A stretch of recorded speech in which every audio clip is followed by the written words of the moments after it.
brother, isang magandang umaga mga brother. Ayan, shout out sa inyong lahat. Ayan, so meron ako nakikita kakaiba dito sa aking paningin naman mga lodi.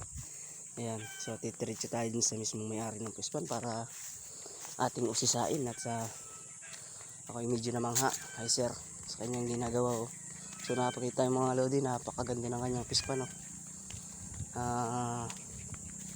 Ang kanyang pispan mga lodi ay ayan, sulit oh. Makapansin mga lodi oh. Oh. Ayan.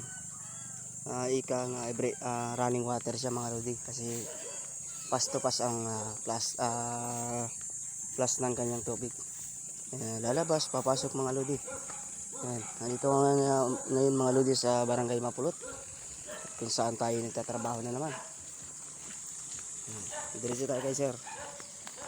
Ganda ng pispan. Ay mga lods, pasok. Ayan, ganda ng pispan ni sir.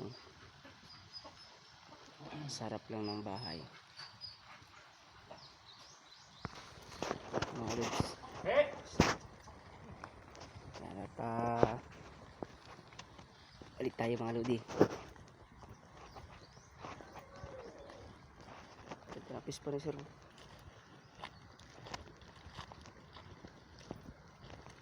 Ganito sana ang property mga lods na makukuha ko.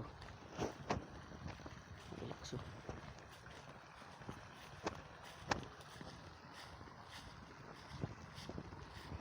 Ganito man lang mga lodi. Ayun oh. Pantay.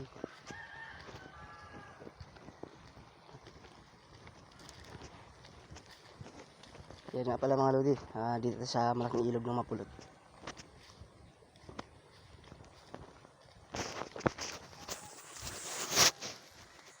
Medyo pinagpapawisan tayo mga lods at medyo may tanghali na rin.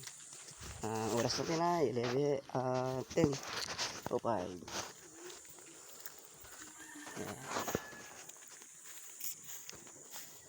Ito tayo at trabaho tayo mga lods.